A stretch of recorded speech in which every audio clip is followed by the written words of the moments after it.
This is a video for Year 9 Humanities, and it's a video on constitutional comparisons comparing the preamble of the Australian Constitution with the preamble of the Indonesian Constitution. The first question we need to ask is, what is a preamble? So we have a constitution. The constitution is our set of laws, the laws that govern how a country is supposed to be run. So the Australian Constitution chooses a form of government. We've looked at all different types of ways that we can be ruled or led or governed. Choices about that have been made and they're laid out in the Constitution. Who does what? What's the role of judges and the judiciary? What's the role of police? What's the role of decision makers? How Parliament, our decision-making body, is supposed to run? How elections are run? All those things are the laws in our Constitution. Now, a preamble is a bit of writing right at the beginning of it. It's supposed to do a number of things. Preambles sort of tell the reader under what authority, who made these laws, and what authority do they have. It should also have a history of the Constitution, who wrote it, when and why. It summarises the main ideas in the Constitution, what are the main important rules and why they came about. It expresses the aims and values of the society in which it governs. It also upholds the beliefs and encourages people to be one, to be united as a nation. And lastly, a preamble is always written in the present tense. Although it may be written many years ago, it's spoken in an active voice, so it means something to us now.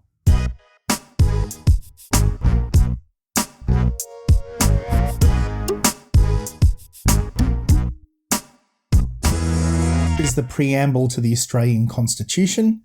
You have a copy of this in the resources button in Simon. What I'm going to do is I'm going to read it out to you, and we're going to have a look at some of the language to make sure that we all understand it, and we're going to do a little quick analysis of it. So let's read it. An Act to constitute the Commonwealth of Australia. It's dated in July 1900. Whereas the people of New South Wales, Victoria, South Australia, Queensland and Tasmania, humbly relying on the blessing of Almighty God, have agreed to unite in one indissoluble federal commonwealth, under the crown of the United Kingdom of Great Britain and Ireland, and under the Constitution hereby established. So in that first phrase that we have, we notice a couple of things. Not every state of Australia is mentioned. You'll need to find out why and which one isn't mentioned. And also, as well as states, we have territories missing. So there's an insight into the first thing that we should look at. Why this preamble of our Constitution seems to omit some of our states. So the list of states is at the beginning. It was much debated at the time, but it felt important that we put a clause in there saying that as a nation we humbly rely on Almighty God. We've said that we agreed to unite in one indissoluble federal commonwealth under the crown of the United Kingdom. So we are a commonwealth, a federated, joined together commonwealth, underneath the crown, that's the Queen, and underneath this Constitution. So we kind of have two heads. We're under the Constitution, these laws, and we're also under the Crown. And we come together as a commonwealth that cannot be dissolved, indissoluble. Now let's look at the next phrase. And whereas it is expedient to provide for the admission into the Commonwealth of other Australian colonies and possessions of the Queen.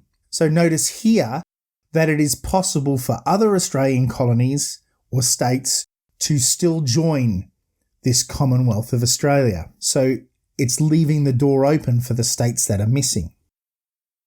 The very last clause of this is called the enactment clause.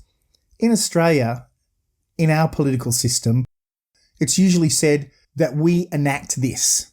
But the tradition in England is to have this quite long, loquacious sentence.